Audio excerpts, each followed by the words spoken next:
Welcome! In this tutorial, I'm going to show you how you can create your own jellyfish cat toy using stuff that you probably already have in your craft room. We use yarn for the little dangly tentacles at the bottom of the jellyfish and also for the string to hold it up. Button eyes and fleece is the main body. I also put a little bit of dried catnip inside the jellyfish to get the cat even more excited and playing with it. So let's get started and take a look on what we're going to need in order to complete this project. To make this project, you're going to need the following items. First, you're going to need some fleece, and you don't need very much. You just pretty much work with scraps. You need the pattern pieces, which are available for download. There are 2 of them. Out of each one, you're going to cut it out of your fleece. You're going to have 2 pieces that you're working with, one of this one and one of this one. Some all-purpose thread, some buttons. These are about a 1/2 inch in width, a yarn needle. Then you need some pins and needles, regular size here. A hole puncher, which is about 1/16 of an inch. You can find this in the scrapbooking department. Some scissors, some floss, yarn, stuffing, and then this is optional, some dried catnip. For this particular project, I'm going to be sewing on the Bernina B215. We don't need any special foot attachments for this project. You just need your basic foot, and for the Bernina, that's going to be foot number 1. Take the main jellyfish piece out of your fleece. And what we're going to do is, I have the right side facing down towards the table. I'm going to bring all these edges together and I'm going to pin them so they're all together, just like this, and go all the way around till they're all pinned. The area that you pinned, we're going to be sewing it like we would be sewing a dart. So you're going to start wide and then you're gradually going to taper in until you get to the point, and then you just gradually just stitch right off the end here. So I'm starting at the bottom at about 1/8 of an inch. You're going to do a regular with stitch. Don't forget to back stitch. And then you're just going to stitch along. You're just going to taper along with the edge and then gradually just stitch right off where you come to the end of the open area. So I put a pin right here at the very end of it. And you're going to do this for all 4 areas.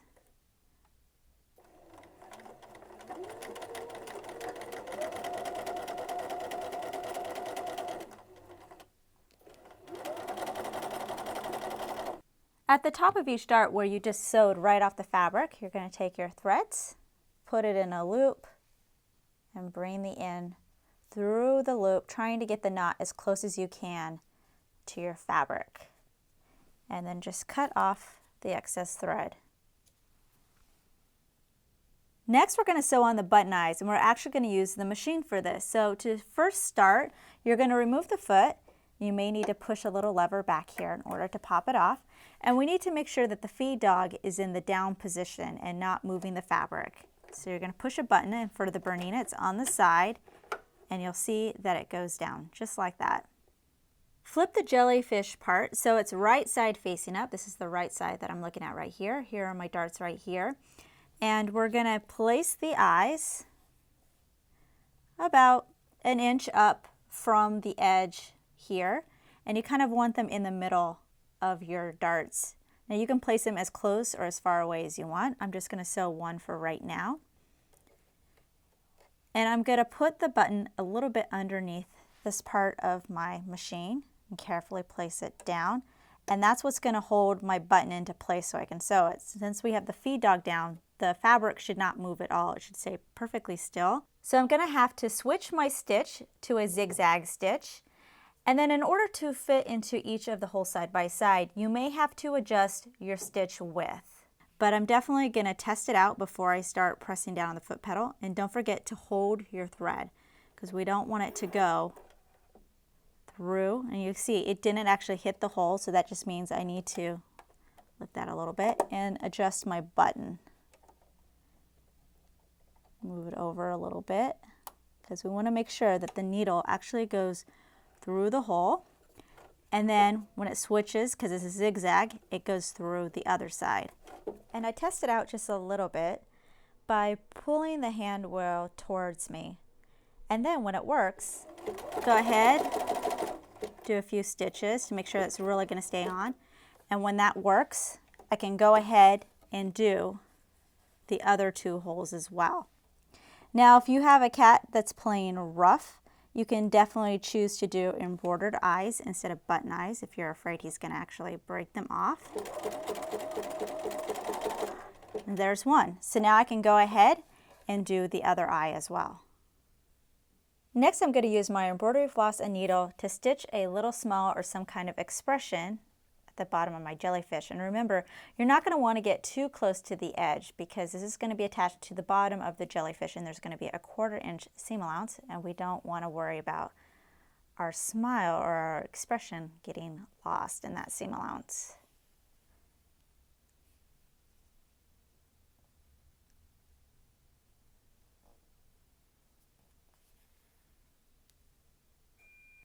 Here's our jellyfish so far. Here you can see his little smile. It's just 2 stitches, and then I did 2 on top for little eyebrows. That's all there is to it. So now what we're going to do is we're going to get our hole puncher and we're going to start punching in holes. So first, through the main part of the jellyfish, the top of the jellyfish, you're going to put a hole right smack in the middle, right on the top of his head. And this is because we're going to put the yarn here in order to go through the top of the toy.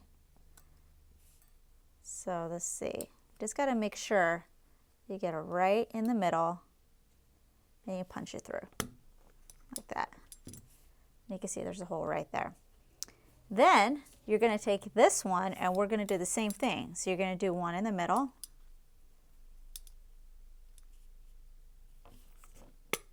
And then it depends on how many tendrils you want to be hanging down. I usually like doing one in the middle and I'll do 4 around it and then I'll do 4 more around that. But it's really up to you on how full you want it to be or if you want it to be more sparse. So I'm going to do one on this other side, here, and here. And this just makes it really easy in order to get the yarn through the bottom. Again, make sure you don't do it too close to the edge if you decide that you really want to do a lot. And it doesn't have to be perfect. We'll do one more right here because it's going to be hanging on the bottom. Maybe I'll do one right there. Go ahead and cut lengths of yarn about 1 foot long, and these are the ones that are going to be going down the bottom. So you need as many as you have holes. Now, of course, this may be too long. You can always trim it, but it's better to do a little bit longer and trim it than to do it too short. So I'm going to use my yarn needle. I'm going to wrap it around the eye, pinch it between my finger and thumb, and then push it through the eye of the needle. You need to push it pretty hard, and then it comes through like that. You're going to go from the right side to the wrong side. Don't pull it all the way through, so we have some still on this side. Go ahead and take your needle off. I'd like to do a knot at the end here so it doesn't come straight through my hole. And then pull it like that, so it's just hanging. Don't pull it too hard because what we're going to do is stitch it a little bit down right here in order to hold it. But I'm going to go ahead and do it for all my holes I have down here on the bottom piece of my jellyfish. You're also going to put yarn through the top of the jellyfish. It's going to be longer on this piece, so it should be between 2 to 3 feet. And you're going to tie the knot on the inside.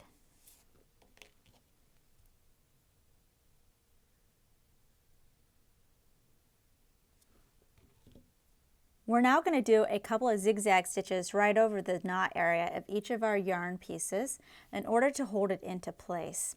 So to do that, I'm going to switch my machine to a zigzag stitch. And I'm carefully going to place this underneath so that my needle is going to be right where that knot is. And make sure that you pull your yarn underneath in the opposite direction because we don't want to accidentally sew it on the other side. And then you just need to do a couple of stitches. Make sure that if your dog feed or your feed dog are still down that you changed it so it's back up. So it's all right if it's moving the fabric forward. And then I'm going to do a couple of back stitches, a couple of front stitches, and a couple of back stitches just to stitch it into place. And then I'm going to move on to the next one. Don't forget to also do it for the one that's at the top of your jellyfish. At this point you can decide how long you want your little tendrils to be and cut off the excess and then put little knots here at the bottom. You're going to want to gather it up. Use another piece of yarn to tie the bundle into a loose knot, like you can see I've done here. This is to help try to keep the yarn out of the way for when we stitch these two pieces together and we don't accidentally sew the yarn into the seam. So you want to put it into a neat pile, tie it in a little loose knot with another piece of yarn, so then we can pin and sew these two pieces together. Flip the top of the jellyfish so the wrong side is facing out, and this is going to be placed over the right side of the bottom. So this is the wrong side, this is the right side, and you're going to pin these two pieces all the way around.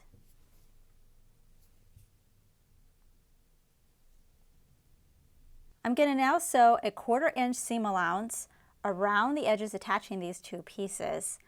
Now as I'm stitching around, I'm going to stop back here a couple of inches from where I began. So there's actually going to be a gap or a hole.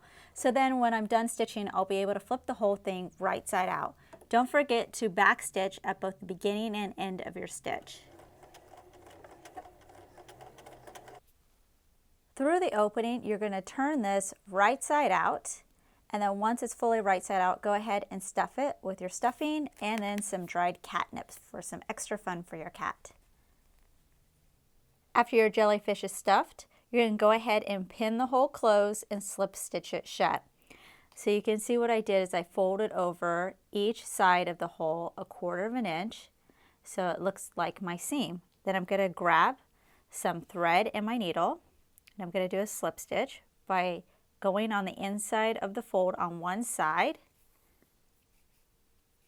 tuck my knot in there, and then I'm going to grab a little bit of the other side. And I'm just going to zigzag between the two sides until the hole is closed, knot it, and then cut off my thread. With the completion of my jellyfish, I removed the yarn that had bound together the top string and the bottom tentacles. So now it's free to tantalize your cat. The top string you can attach to a wooden dowel, which I've done, or you can just hold it by hand. It's entirely up to you. So I hope you and your cat enjoy the new jellyfish cat toy.